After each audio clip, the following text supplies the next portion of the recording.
Queridos, quero compartilhar uma palavra de Deus com vocês hoje. Essa palavra ela arde no meu coração.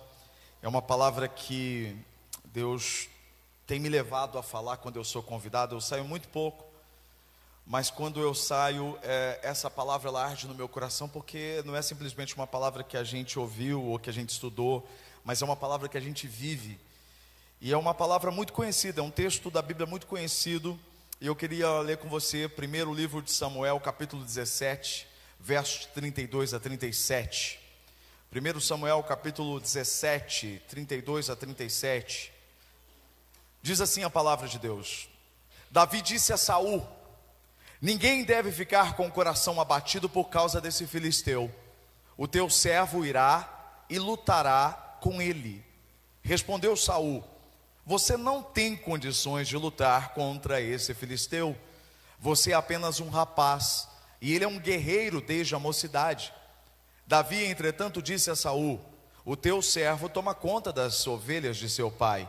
E quando aparece um leão ou um urso e leva uma ovelha do rebanho, eu vou atrás dele, dou-lhe golpes e livro a ovelha de sua boca. Quando se vira contra mim, eu pego pela juba e lhe dou golpes até matá-lo. O teu servo pôde matar um leão e um urso. Esse filisteu incircunciso será como um deles, pois desafiou os exércitos do Deus vivo. O Senhor que me livrou das garras do leão, das garras do urso, me livrará das mãos deste filisteu. Diante disso, Saul disse a Davi: vá, e que o Senhor esteja com você. Uau! Davi estava aqui prestes a virar a chave. E eu gosto muito de falar de virar a chave. Vocês acabaram de virar a chave. Vocês estão virando a chave. Virando a chave. Deus tem ciclos na nossa vida. E Ele vira a chave. E a gente tem que estar muito antenado nisso. Porque a chave pode estar virando e você ainda não percebeu que a chave está virando. Então a chave vira na vida de Davi exatamente nesse momento.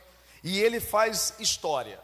Quando eu digo que ele faz história, não tem quem não conheça a façanha do menino que matou o gigante. Isso ultrapassa as páginas da Bíblia. Isso ultrapassa um ambiente religioso. Todo mundo conhece a história do menino que lutou contra o gigante e venceu o gigante com uma pedrinha na testa. Então ele realmente fez história. Mas o cenário era totalmente improvável. Primeiro porque Davi não foi convocado para a guerra. Ele era um adolescente. Ele estava na casa, cuidando das ovelhas. E o pai olhou para ele e disse: você vai levar comida para os seus filhos, para os seus irmãos. E ele pega a comida e leva para os irmãos. Só que quando ele chega lá, no cenário, no arraial, onde os soldados de Israel, os soldados de Saul, eles estavam ali já fazia um tempo. Eles estavam parados ali porque havia um homem gigantesco chamado Golias. E ele tinha feito um desafio. Quem é que luta com ele? Quem é desse exército que vai batalhar com ele? Isso evitava outras mortes, ou seja, uma pessoa só morreria e o soldado que ganhasse, o exército, seria o vencedor. Todo mundo conhece essa história. Mas Davi era completamente improvável. Improvável por muitos e muitos motivos. E aí a primeira coisa que me chama a atenção quando Deus quer virar a chave na nossa vida, Ele não depende de situação, Ele não depende de circunstância. Aliás, assim, Deus ama virar a nossa chave nos momentos mais improváveis. Talvez você esteja vivendo um momento muito difícil da sua vida, então fique esperto, porque pode ser agora que Deus vai virar a chave. Porque a glória nunca vai ser sua, a glória vai ser dele.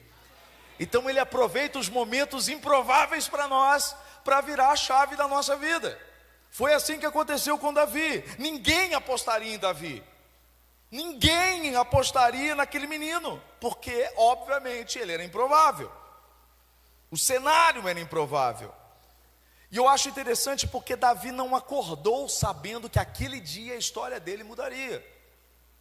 Ele não acordou, hoje a minha história vai mudar. Para ele era um dia normal, era um dia como os outros. mas era naquele dia que Deus mudaria a vida dele. Isso me enche de expectativa, porque você pode estar vivendo a rotina da sua vida e acordar amanhã e Deus mudar completamente a sua história. A gente serve um Deus assim, um Deus que inverte a fila, frustra o óbvio. É o Deus que rompe com a lógica. Ele muda tudo. A noite pode ser de muito choro, mas vem amanhã e a alegria vem. É assim que Deus faz, e se isso não está no nosso coração, irmãos, é um motivo de muita preocupação. Por quê? Por que Davi estava preparado para a mudança naquele dia? Porque ele tinha uma promessa. O óleo já tinha sido derramado sobre a cabeça dele. Ele tinha uma promessa, e eu tenho absoluta certeza que todos que estão aqui hoje também têm uma promessa. E se você tem uma promessa de Deus, você precisa acordar todos os dias, imaginando que aquele dia pode ser o dia que Deus vai mudar todas as coisas. Isso me enche de expectativa santa. A pergunta que eu tenho para você é: você está preparado para o momento que a porta for abrir? Porque para a chave virar, a porta tem que abrir. E a pergunta que eu faço é: mesmo tendo promessa, mesmo vivendo um momento de circunstância improvável, mesmo vivendo a rotina, você de verdade está preparado para o momento em que Deus vai colocar uma porta diante de você? Quando eu olho para a Bíblia, eu vejo e faço uma pergunta: por que só Davi, em meio a tantos soldados, e nem soldado ele era, por que a chave virou só para ele? Por que a chave virou só para Davi? É simples. Porque Davi reconheceu que havia uma porta. A primeira coisa que você precisa entender é que Davi viu em minutos o que aqueles soldados em 40 dias não conseguiram enxergar. A possibilidade da chave virar, porque ele enxergou uma porta. Onde todo mundo olhava para um gigante, ele enxergava uma porta. Essa é a visão de todos nós que vivemos no Senhor, onde as pessoas veem o problema, a gente tem que enxergar a solução. A gente tem que enxergar uma oportunidade. E sabe por que a maior parte ali não enxergou a porta? Porque nem sempre a porta de Deus parece porta. É por isso que um dos dons mais importantes do Espírito é o discernimento. Eu preciso discernir o tempo que eu estou vivendo, eu preciso discernir as circunstâncias, eu preciso discernir o que está diante de mim. Às vezes você está reclamando de uma situação que na verdade é uma porta e você ainda não percebeu. Você não percebeu que Deus colocou diante de você uma grande oportunidade. E às vezes você está acostumado com o relatório de todos aqueles que já estão acostumados com aquilo lá. Imagina Davi, quando ele chega, ele ouve o desafio do gigante. Golias está ali desafiando todo mundo. Ele já chega, ele pergunta o que está acontecendo. Ele já ouve do irmão dele. O irmão dele diz o quê? O que você está fazendo aqui? Vai cuidar das suas poucas ovelhas. Ele tinha tudo para parar, deixar a comida e ir embora. Ele não parou. E se ele fosse como todo mundo, quando ele perguntou o que está acontecendo? Olha, porque existe um cara chamado Golias, assim. Sabe quando um relatório negativo vai sendo passado de um para outro e a gente às vezes acredita naquilo? Eu vim aqui para dizer uma coisa para você. Você pode estar diante de uma porta e ainda não percebeu. As melhores portas de Deus, elas são colocadas na nossa vida e às vezes a gente não entendeu isso. Eu uma vez fui chamado para dar uma palestra, na verdade, um depoimento para alunos de uma escola pública daqui de Ibaté, cidade aqui perto. A professora, ela era colega de infância e ela me convidou. Olha, Juliano, você podia ir lá falar e tal. Tudo bem, eu vou. Isso faz muito tempo. E eu fui, quando eu cheguei, a diretora veio logo me abordar, e ela estava toda preocupada. Ela disse assim: "Ô, Juliano, eu queria te dizer uma coisa, aqui o índice de drogas é muito alto. Os alunos todos têm problemas, então assim, se eles não prestarem atenção no que você vai falar, não é com você, o problema é com eles são difíceis." Sabe quando alguém chega e fala do gigante: "Olha, esse gigante, isso, e você compra tudo aquilo?" Eu ouvi o que ela tinha dito, mas eu não comprei o que ela disse. Eu falei: "Fica tranquila, pode deixar, não tem problema, eu vou falar." E eu fui e contei a minha história. Contei a minha história de vida.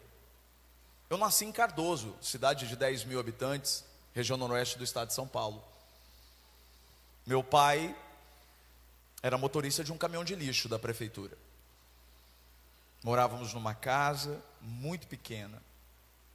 Éramos muito pobres. Não bastando isso, eu fui criado adorando outros deuses. Eu fui consagrado em matas. Dentro do meu quarto tinha um altar. Pensa numa situação completamente improvável, para eu estar aqui hoje falando com você. E não bastando isso, meu pai era alcoólatra. Ele chegava em casa, quebrava tudo. Eu tive uma infância muito difícil. Mas um dia, dia dos pais, eu decidi fazer uma declaração para o meu pai ao vivo. Comprei uma ficha telefônica, muitos aqui nem sabem o que é isso, né? Eu comprei uma ficha telefônica, fui no orelhão, coloquei no orelhão, e eu tinha 9 anos de idade. E eu liguei na Rádio Alvorada de Cardoso AM, num programa de domingo de manhã, para fazer uma homenagem para o meu pai. E eu disse para ele que eu o amava. E quando eu desliguei o telefone, a participação da rádio ao vivo, eu voltei para casa com uma certeza: eu quero trabalhar na rádio. 9 anos de idade, eu cheguei em casa, falei: "Mãe, eu quero trabalhar na rádio." Sabe o que minha mãe me disse? "Acorda, menino, você não tem nem voz, você tem 9 anos. E eu falava: "Eu quero trabalhar na rádio, eu quero trabalhar na rádio, eu quero trabalhar na rádio, eu quero trabalhar na rádio." Todo dia eu quero trabalhar na rádio. Meu pai chegava bêbado, eu falava: "Eu quero trabalhar na rádio, eu quero trabalhar na rádio." Com 10 anos meu pai chegou e falou: "Consegui um emprego para você." Eu falei: "Na rádio?" Ele: "Não, na bicicletaria." A pior coisa do mundo é você trabalhar naquilo que você não gosta de fazer, é ou não é? Mas você sabia que o que você não gosta de fazer é muitas vezes o que Deus vai usar para te levar onde você precisa ir? Porque dentro daquela bicicletaria tinha um rádio com 2 teclas mágicas, o play e o rec. Eu descobri que se apertasse as duas, gravava. A gente era tão pobre, que a gente tinha um rádio velho, meu querido, que você colocava a Aline Barros, parecia que era a Cassiane que estava cantando. Se você não conhece esses cantores, é mais ou menos colocar Sandy Júnior, parecia que era Bruno e Marrone cantando assim, sabe? Mas eu não arrumava a bicicleta, eu ficava gravando. Eu ficava lá, 99 FM, as melhores músicas do seu rádio. Ligou, é clube. Ficou com vergonha, gente. Cara, a minha mãe ouvia tudo aquilo e dizia assim pro meu pai. Eu tinha 12 anos de idade. Ela disse pro meu pai: "Leva esse menino na rádio." Meu pai me levou na rádio. Com 12 anos eu comecei a trabalhar na rádio. 14 anos já tinha meu programa na rádio. Com 15 anos eu comecei a beber exatamente como meu pai. Porque quando você não sabe quem você é, você faz aquilo que antes você dizia que nunca ia fazer. Aquilo que você abominava passa a ser normal. Eu comecei a beber e muito. Eu fui internado várias vezes em coma alcoólico. Até que um dia, com 17 anos, eu passava em frente a uma igreja presbiteriana independente, uma igreja pequenininha, e os jovens me chamaram. Eu falei: "Eu só entro nessa igreja o dia que o pastor de vocês responder todas as minhas perguntas." Ele estava atrás do pilar, ele disse: "Então entra." Eu falei: "Não." Eu entrei, fiz todas as minhas perguntas. Ele olhou para mim e disse: "Está satisfeito?" Eu falei: "É." "Então você vem no culto hoje?" Eu fui no culto de jovens, 17 anos. Naquela noite eu entreguei a minha vida para Jesus. Voltei para casa empolgado, ganhei uma Bíblia. Todo dia eu lia a Bíblia. Eu ia para um campo de futebol que ficava atrás da minha casa, ficava lendo a Bíblia. A minha mãe dizia assim: "Lá vai o crente doidinho." Eu falava assim, um dia a senhora vai ficar doidinha também. E ficou, porque no dia do meu batismo, minha mãe e as minhas irmãs, todos se batizaram. Demorou 2 anos para o meu pai se batizar, mas meu pai foi salvo. E eu me lembro que eu lia a Bíblia e eu dizia assim, o Espírito Santo começou a abrir, e eu comecei a entender a Bíblia inteira. E eu dizia, Deus, eu quero ser jornalista. Mas como que eu ia ser jornalista, meu filho? Eu ganhava um salário na rádio, meu pai era motorista do caminhão de lixo, como que eu ia fazer? Lembra? Deus não precisa de uma circunstância favorável para virar a chave. Eu prestei o vestibular, eu passei, não tinha dinheiro para pagar nem a matrícula, mas eu ganhei uma bolsa. Eu comecei a entregar jornais. Antes de ser jornaleiro, eu fui jornalista, eu fui jornaleiro. Entreguei numa bicicleta cargueira. E eu entregava o jornal, já crente, olhava para o céu, e o Senhor falava assim comigo, não veja hoje, veja além, não veja hoje, veja além.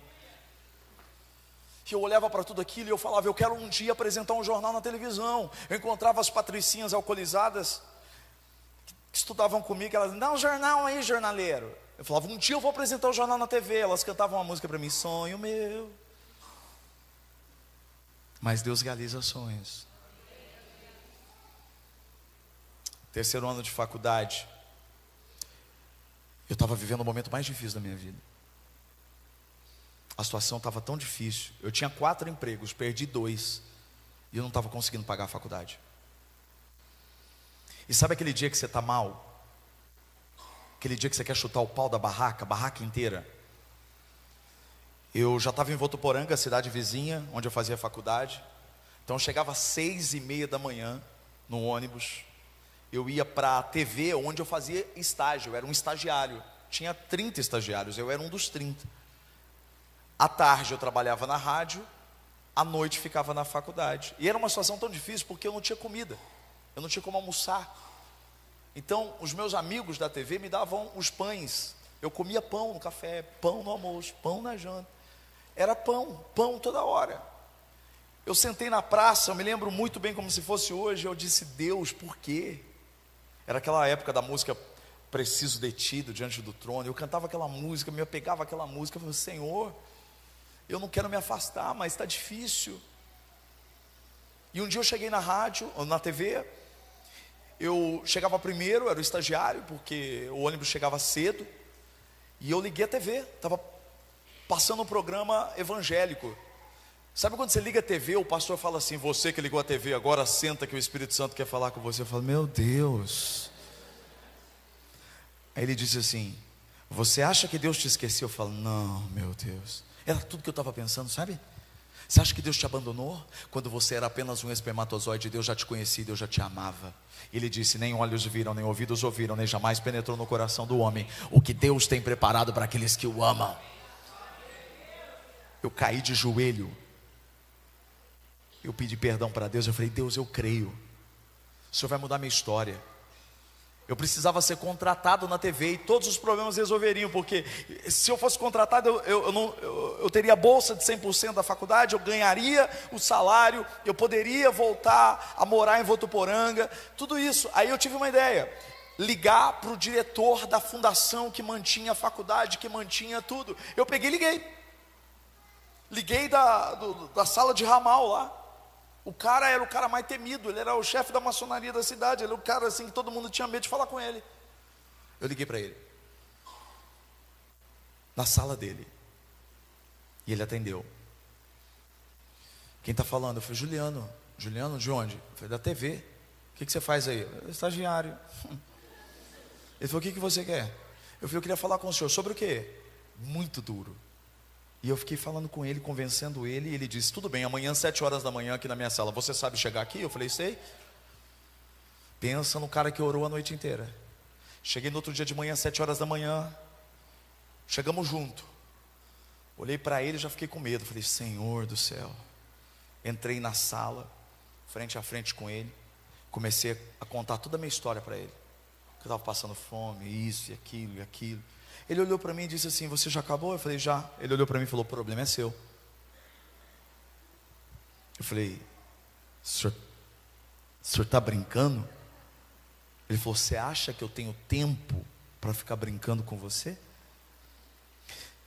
Sabe quantos alunos tem nessa faculdade e que querem o que você tem? Você tem que dar graças a Deus que você tem um lugar como estagiário. E mais, você não sabe que eu sou ocupado? O que fez você pensar que poderia tomar o meu tempo? Eu olhei para ele e me enchi do Espírito Santo. Me lembrei da palavra que eu tinha ouvido antes e falei para ele: doutor, com todo respeito ao senhor, mas com ou sem o senhor, com ou sem essa TV, eu vou chegar onde eu quero. E um dia o senhor vai ligar a sua TV na sua casa, a sua mulher vai estar do seu lado, o senhor vai me ver e o senhor vai dizer para ela: esse rapaz esteve na minha sala, mas eu não dei a mínima para ele. Ele bateu na mesa, pá! Eu olhei para as minhas pernas e pensei: não me abandonem agora. De verdade, irmão, eu pensei: ele vai chamar a polícia. Ele estendeu a mão dele para mim. Me dê sua mão. Eu falei: ele vai me segurar. Me dê sua mão, Juliano. Eu tenho a mão para ele. Ele apertou minha mão. Eu falei: Senhor. E ele disse: parabéns. Eu falei: agora você já está brincando. Ele falou: não, eu não te conhecia. Eu quebrei as suas pernas como eu quebro as pernas de todo mundo que vem aqui me pedir alguma coisa. A diferença é que todo mundo vai embora. Você não desistiu. Vamos tomar café comigo. Pensa eu indo em direção ao refeitório com ele. Filha, eu andava bem devagar para todo mundo me ver e eu cumprimentava todo mundo mesmo que eu não conhecia. Aquilo um dia ia valer, porque eu estava do lado do cara. Eu andava assim: olá, tudo bem? Bom dia, bem devagar, bom dia. Pastor, chegamos bem na parte do refeitório. Vale uma dica aqui, viu? Tem gente que anda com gente importante depois e não quer. Bom, ele olhou para mim e eu ouvi aquilo que eu não esperava ouvir. Ele olhou para mim e disse assim: come um pão.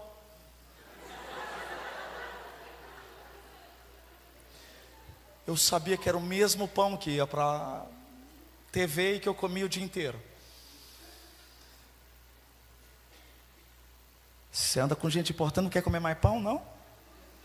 Se eu não tivesse comido pão, não estava vindo aqui. Eu cheguei para a mulher que estava servindo o pão, estufei o peito e disse assim: olá, tudo bem? Esse pão deve estar uma delícia, hein? Só faltou falar a hora 7h17. Ela olhou assim para mim e disse: nossa, moço, você tem um jeito de televisão. Eu falo: oi? Eu queria que ela repetisse porque ele estava longe, para ele ouvir. Aí ela: eu fala. Eu: oi? Ela: não, você tem jeito de televisão. Aí ele ouviu, ele falou: eu também acho. Te falei, né? Falou nada. 2 semanas depois, eu fui contratado, 3º ano de faculdade. Saí de lá e fui direto para a TV Tem, que é uma afiliada da Globo. 2 anos depois eu vim para a IPTV São Carlos, onde eu fiquei no total quase 10 anos apresentando os jornais. E eu contei toda essa história para esses meninos. E quando eu terminei, eles estavam todos chorando. Aqueles que eram, segundo a diretora, traficantes. E quando eu entrei no carro com Viviane, a Viviane olhou para mim e disse assim: amor, a sua história é um presente de Deus. Eu olhei para ela e falei: hoje eu enxergo. Mas quando a gente está vivendo, a gente não consegue perceber que Deus está nos dando um presente. Eu vim aqui para dizer para você que o que está acontecendo na sua vida hoje pode ser o maior presente da sua vida, porque vai ser um testemunho que você vai contar para as pessoas, e o nome de Deus vai ser glorificado por conta disso. Então enxerga essa porta que Deus colocou diante de você. Mas por que só Davi entrou e os outros não? Porque Davi tinha o que os outros não tinham. O que Davi tinha que os outros não tinham? A chave. Não adianta você estar na frente da porta e não ter a chave. Davi tinha uma chave. Davi tinha o que os outros não tinham. Perceba comigo, os outros, os soldados que estavam ali, eles eram treinados, eles eram capacitados, eles eram experientes, eles tinham armadura, eles tinham armas, eles tinham tudo isso. Davi não tinha nada disso. Foram colocar a armadura de Saul nele, não serviu. Você sabe a história. Mas Davi tinha o que eles não tinham. Qual é a chave que faz a porta abrir? Fé. Fé. Sem fé é impossível agradar a Deus. Sem fé é impossível viver o propósito de Deus. Talvez você não tenha capacitação, talvez você não tenha o curso, talvez você não tenha nada do que os outros têm. Mas se você tiver fé, todas as outras coisas vão acontecer. Mas a fé de Davi, ela nos ensina muitas coisas. Quem já viu uma chave tetra aqui? Quem tem chave tetra, já viu uma chave tetra? Levanta a mão. Vocês estão aqui ainda não? Levanta a mão assim. Já viu a chave tetra? Por que ela é tetra? Porque ela tem 4 segredos. É ou não é? São aqueles dentinhos. São 4 segredos. É um diferente do outro. É uma chave tetra. Ok? Quantas chaves são? É uma só. Mas ela tem 4 segredos. A fé, ela pode ser uma só, mas ela tem segredos. E a fé de Davi me ensina alguns segredos. O primeiro segredo que a fé de Davi me ensina, ela era uma fé determinada. O que é uma fé determinada? É uma fé resoluta, decidida, ousada, que age com convicção mesmo diante dos obstáculos. Olha o que ele diz em 1 Samuel capítulo 17, verso 26. Escuta o que eu vou dizer para você. Deus não tem problema com questionamento, desde que o questionamento seja certo. Olha a fé desse moço. Qual foi o questionamento que ele fez? Olha o versículo 26. Quem é esse filisteu incircunciso para afrontar os exércitos do Deus vivo? Você sabe o que é uma fé determinada? É uma fé que questiona a coisa certa. Você descobre quando é fé e quando não é fé, quando a situação fica estreita. Tem muita gente que ao invés de questionar o problema, questiona Deus. Oh Deus, mas eu estou indo na igreja, Senhor, eu estou fazendo isso, Senhor, por que isso, Deus? Quando na verdade você tinha que olhar para o seu problema, você tinha que olhar para a sua situação e dizer assim: quem é você diante do meu Deus? Quem é você diante do meu Senhor? Uma fé determinada, uma fé resoluta, ela produz palavras de afirmação. Porque não tem como você dizer que tem fé e da sua boca saírem palavras que contrariam aquilo que você já disse. Olha a afirmação de Davi no verso 32. Davi disse a Saul: ninguém deve ficar com o coração abatido por causa desse filisteu. O teu servo irá lutar com ele. Ele se coloca. Ele está dizendo: olha, acabou, ninguém deve ficar com o coração aqui abatido. É esse tipo de fé que Deus quer que você exerça dentro da sua casa. Quando você está discutindo com a sua mulher, quando você está falando até de separação, quando as coisas estão terríveis lá dentro da sua casa, você tem que chegar dentro da sua casa e colocar ordem dentro da sua casa. Não com a sua mulher, não com os seus filhos. A sua luta não é contra a sua família, a sua luta é contra as potestades e os principados. É quando você chega dentro da sua casa e diz: aqui não, essa casa pertence ao Senhor, aqui não. Você precisa chegar na sua casa e fazer o que Deus espera de você. Quando termina um culto como esse, você precisa voltar para sua casa e produzir palavras diferentes. Isso não é autoajuda não, meu filho, é fé. Palavras negativas, elas simplesmente tiram o poder daquilo que você diz que acredita. Não adianta você dizer uma coisa agora e daqui a pouco, diante da circunstância, você tirar toda a credibilidade disso. Então a primeira coisa, Davi chega determinado, Davi chega ousado, Davi chega totalmente com uma fé resoluta, decidida. O que você precisa decidir hoje? Você vai esperar a situação mudar? Davi não esperou o gigante fazer qualquer coisa para ele tomar uma decisão. Ele tomou decisão no momento do desafio. Segundo segredo, a fé de Davi era inabalável. Porque uma coisa é você falar, outra coisa é quando você é questionado sobre o que você falou. Sabe quando você diz assim, eu vou fazer faculdade e tal. Como eu disse agora há pouco, eu falava para as meninas lá, eu vou apresentar um jornal na TV. O que elas olhavam para mim e falavam o quê? Sonho meu. Como você reage quando as pessoas dizem para você o que Saul disse para Davi? Quando Davi falou, ninguém deve ficar abatido aqui não, eu vou lutar contra esse homem, quem é ele e tal. O que Davi fala? O que Saul fala para ele? Você não tem condições. Quem aqui nunca ouviu isso na vida? De alguém olhar para você e falar assim, você não tem condições. Você não tem condições. Você conta seu sonho, você não tem condições. Sabe o que eu acho mais lindo dessa fé? Ela é tão inabalável, ou seja, ela não se abalou com aquilo que ela ouviu. E Davi não se ofendeu. Às vezes a gente se ofende com aqueles que falam que a gente não tem condições. Davi não se ofendeu porque era verdade, ele não tinha mesmo.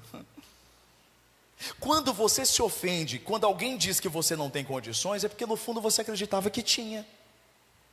E eu e você sabemos que nós não temos condições de enfrentar o gigante.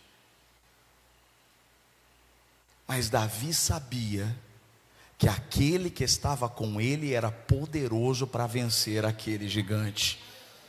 Quando alguém diz que você não tem condições, não fica chateado não.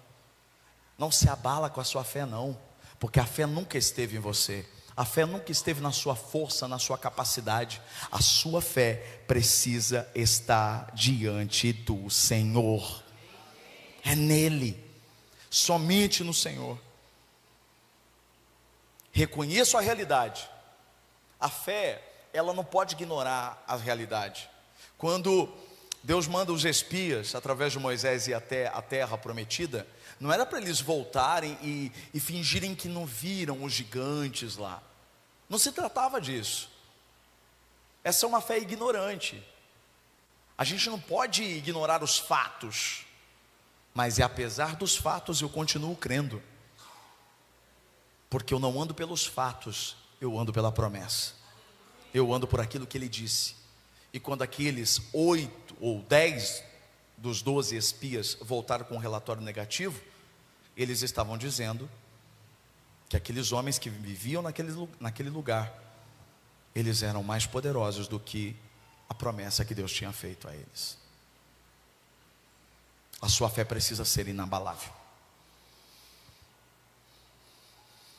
Terceira coisa, terceiro segredo. A fé de Davi era imutável. O que é uma fé imutável? Que não muda. Ela só cresce, ela não diminui. Às vezes a gente está ouvindo muitos discursos que eles não são coerentes. Às vezes a gente ouve assim, o pastor ouve muito isso, né? Fulana está com a fé abalada. Se está com a fé abalada, porque nunca esteve em Deus. Porque Deus não se abala. Deus é imutável. E sendo assim, se a minha fé está nele, ela não pode ser abalada. Fulano está fraco na fé, porque confiou no braço fraco e não no braço forte. Confiou em homens. Não é errado confiar em homens. O problema não é confiar em homens, porque se a gente não for confiar em ninguém, então como é que a gente vive? O problema, o erro é quando a gente confia aos homens aquilo que só Deus pode fazer. É quando você espera das pessoas o que na verdade você deveria esperar de Deus. Uma fé não pode ser abalada se ela estiver firmada na rocha que é Jesus Cristo. A fé, ela precisa crescer. Mas a fé está ali. E isso me lembra uma coisa.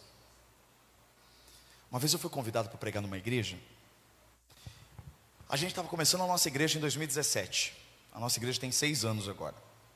Começamos em 2017. E aí nós fomos convidados, eu fui convidado para pregar numa igreja. E era uma igreja que tinha o mesmo tamanho da nossa. Tinha ali umas 100 pessoas, 100 cadeiras. E aí eu comecei a conversar com o pastor. E ele começou a fazer umas perguntas. Aí eu comecei a contar para ele ali antes de começar o culto.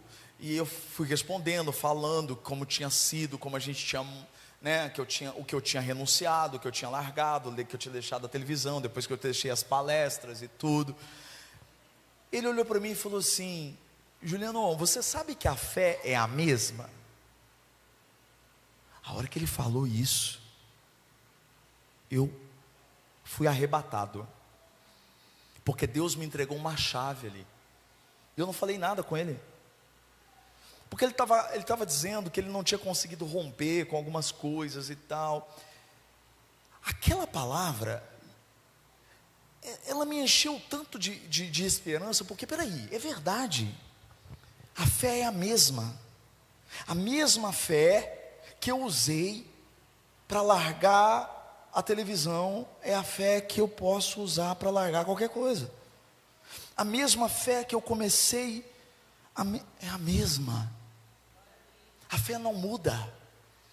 Não existe estratégia, existe fé, e a fé não muda, a fé é a mesma. O dia que eu descobri isso, eu cheguei para Viviane e disse assim: amor, a fé é a mesma. A gente precisa, a igreja estava perto de completar 1 ano. Eu falei: a igreja precisa romper. A fé é a mesma. Então, se a fé é a mesma, nós vamos começar um culto no domingo de manhã. Ela olhou: domingo de manhã? Mas domingo de manhã não tem culto na cidade. Ninguém fazia culto domingo de manhã. Eu falei: nós vamos fazer, a fé é a mesma. E eu fui orar, e o Senhor falou uma coisa para mim. Ele disse: lembra de Eliseu? Quando a viúva vai até ele, ela está com uma dívida muito grande. E o que ele diz para ela? Vai, pega o quê? Vasilhas emprestadas. E o pouquinho de azeite que tinha na casa dela foi suficiente para encher vasilha por vasilha, sim ou não? Quando é que o azeite parou? Deus falou assim para mim: me arruma vasilha, que o azeite não vai parar. Sabe o que eu fiz? Comprei mais cadeiras. Eu não tenho problema com cadeira vazia. Eu arrumo a vasilha, Deus enche.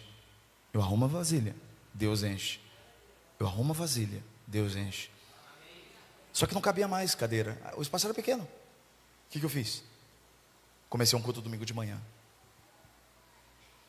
O começo não foi fácil não. O pessoal da equipe, sabe? Vai ter que dobrar, pastor. Tinha 4 pessoas no louvor.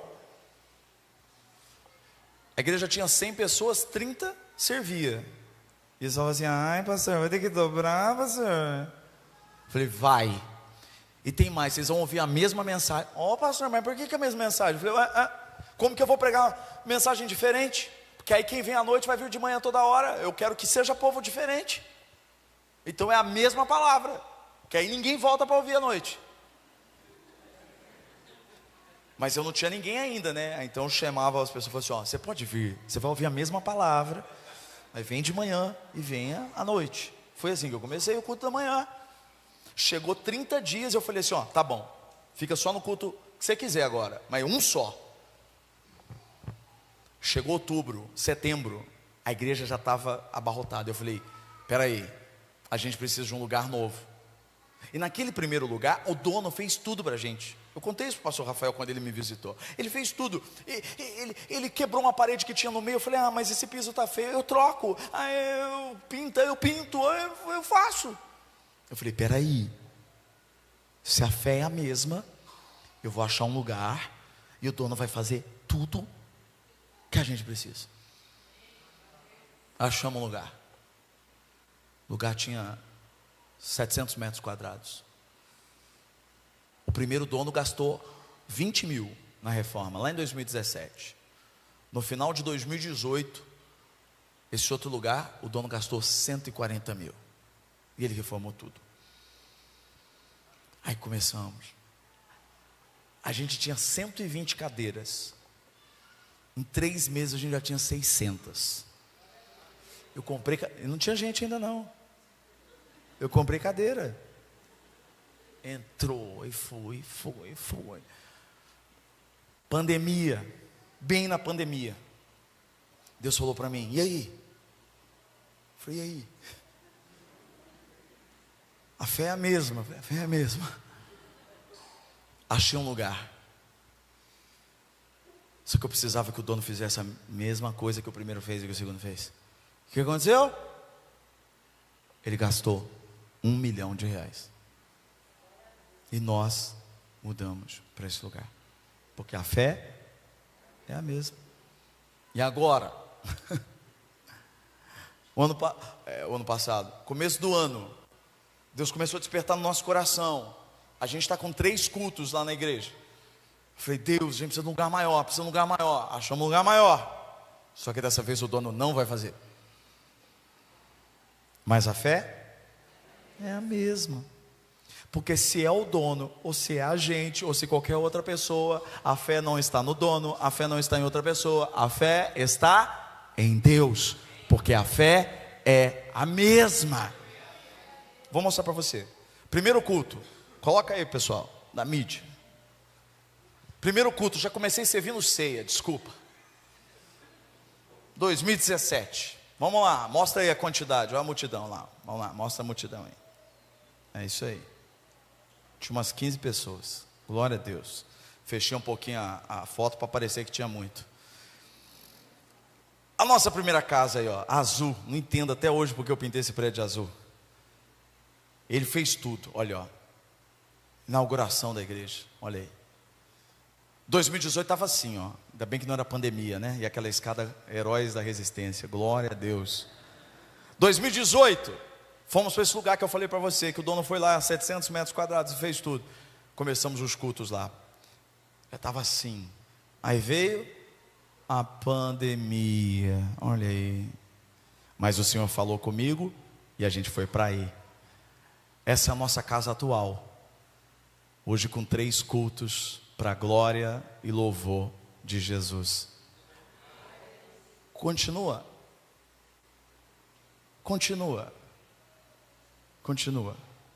Tem mais uma, não tem? Sim? Não?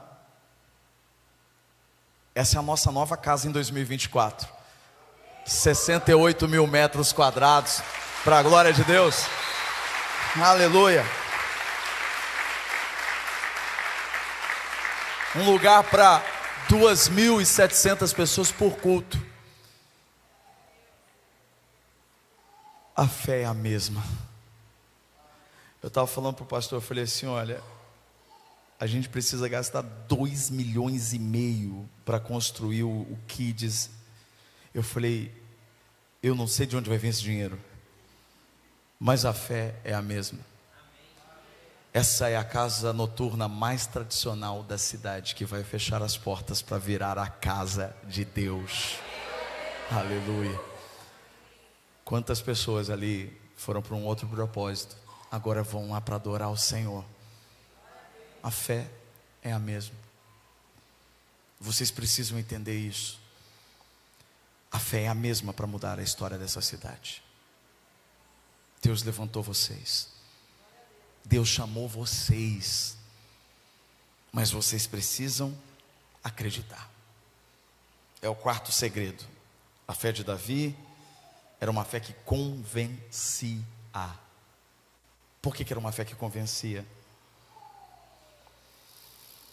Porque quando Saul disse para ele, você não tem condições, ele disse, eu vou lutar. E ele fala que a fé é a mesma. Lembra que ele disse isso? Ele disse assim, ó, eu já matei um urso, eu já matei um leão. Deus me deu vitória sobre o urso, me deu vitória sobre o leão. Ele vai dar vitória sobre esse incircunciso. Ele nem chama Golias de gigante. Você não vai ver isso na Bíblia. Ele não chama, ele chama de incircunciso. Eu vou lutar contra ele. Sabe o que Saul fez? Foi convencido. E ele disse: então pode ir, e que o Senhor seja com você. A pergunta que eu tenho para você é: a sua fé convence as pessoas? As pessoas acreditam quando você diz que as coisas vão acontecer? Desde quando nós começamos, eu sempre profetizei no altar o que a gente está vivendo hoje. Eu sempre profetizei o que a gente vai começar a viver no ano que vem. E eu sempre profetizei, eu disse: um dia nós vamos ter a nossa escola infantil, educação infantil para as crianças. Vamos ensinar as crianças a educação por princípios. Você não tem ideia de quantas pessoas chegam para a Viviane e dizem assim, as meninas chegam assim: pastora, quero agradecer porque eu comecei a faculdade. Aí a Viviane pergunta assim: mas que curso que você está fazendo? Pedagogia, pastora, para trabalhar na escola da missão. Só que elas falavam isso quando não tinha nada. E finalmente, irmãos, no ano que vem, esse lugar onde nós estamos hoje vai se tornar a escola da missão. Mas as pessoas precisam crer. Isso é um processo. Eu estava em Votuporanga, eu era estagiário, eu vou terminar aqui. Eu era estagiário. E eu fui chamado para fazer um furo de reportagem. Estagiário, né? Mandaram eu cobrir um bazar de artesanato. Eu fui. E cheguei lá, quem estava promovendo, organizando, era um cara de uma religião. O cara era maior temido lá, o cara. Eu era recém-convertido. Eu tinha medo dele. E eu fui entrevistar ele. E ele falava assim, grosso, né? Eu falava: Jesus, meu Deus, Senhor, me guarda. Eu já tinha ouvido tanta coisa macabra do cara. Senhor, tem misericórdia, Senhor, tem... A hora que ele terminou a entrevista, eu estava indo embora, ele falou: menino! Eu tremi as pernas. Eu falei: oi. Ele falou: vem aqui. Eu falei: oi. Oi. Ele olhou para mim e disse assim: eu vejo o seu futuro. Você será famoso. Eu vejo a sua imagem em muitos lugares, para muitas pessoas. Sabe o que eu pensei? Está repreendido, Satanás.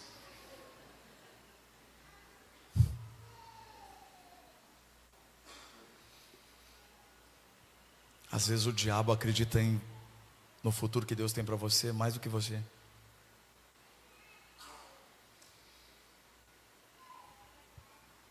Você precisa crer. Você precisa acreditar na palavra que foi pronunciada a seu respeito e pronunciada a respeito dessa igreja. Eu queria que você ficasse de pé agora.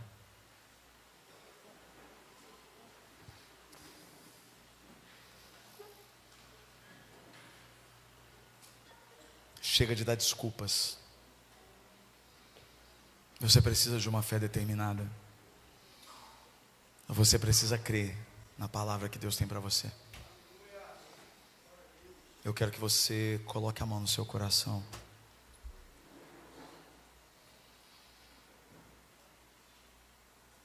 Eu quero fazer uma oração por você.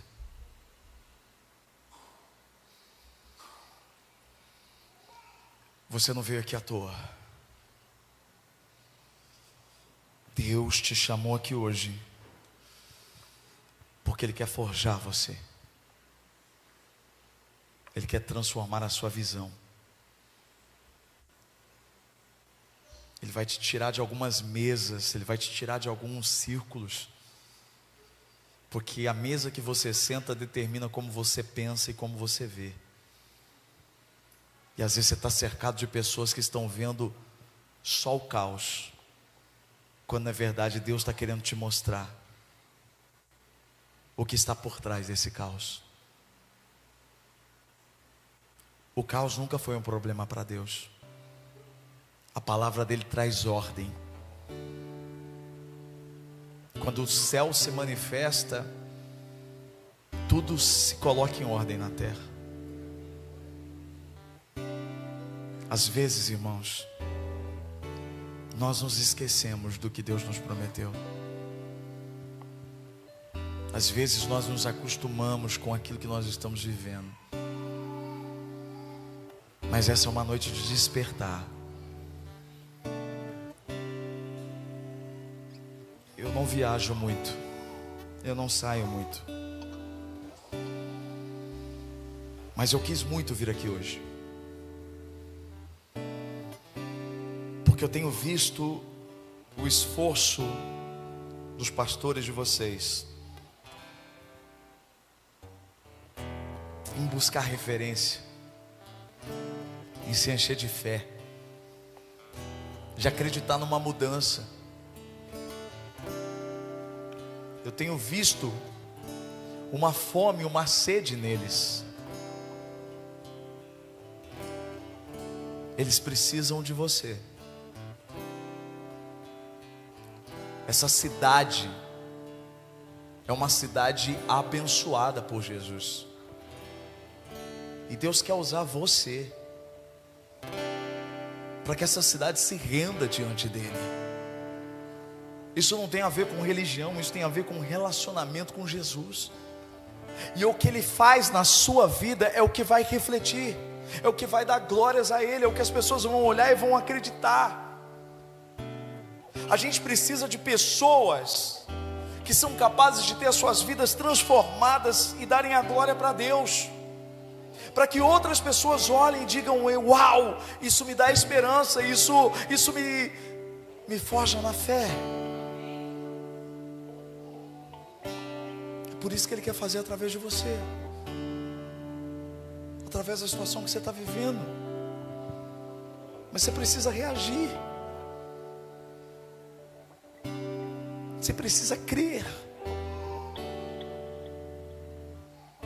Então, se você realmente decide hoje romper,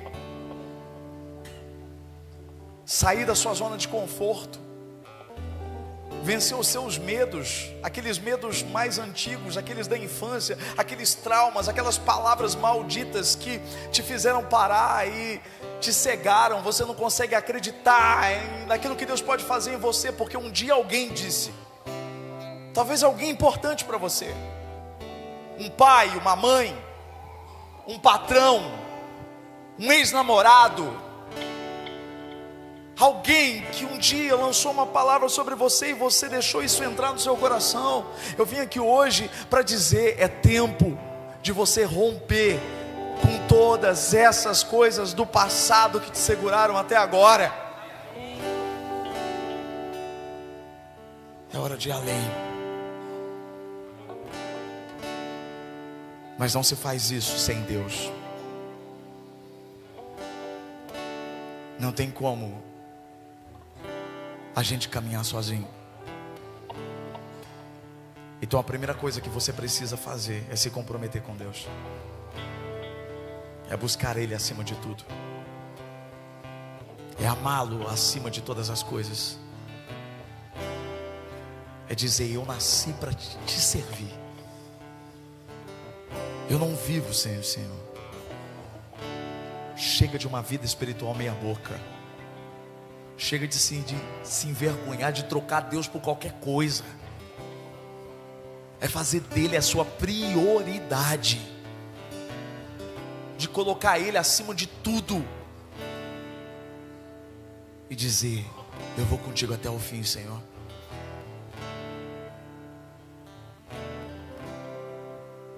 Essa oração também é para você que de repente nunca fez isso.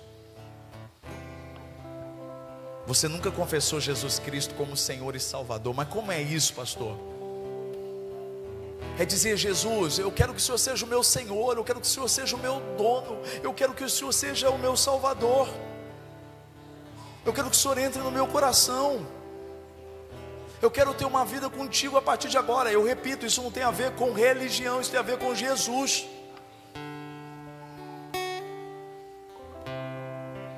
Ele tem a verdadeira paz, Ele tem a verdadeira alegria. Ele te ama como ninguém te amou. Ele não vai te rejeitar como você já foi rejeitado. Antes de orar pela sua fé, eu preciso perguntar: Eu queria que você fechasse os seus olhos. A minha vida mudou a partir do momento em que eu decidi que Jesus seria o meu Senhor. As coisas não se facilitaram,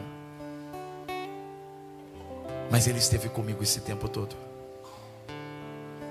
Ele colocou sonhos. Eu não me arrependo nem um pouco de ter deixado tudo que eu deixei, porque hoje eu vivo a completude, a plenitude. Hoje eu sou extremamente realizado porque eu estou fazendo o que eu nasci para fazer. Eu não nasci para dar notícias ruins, eu nasci para dar as boas notícias de Cristo.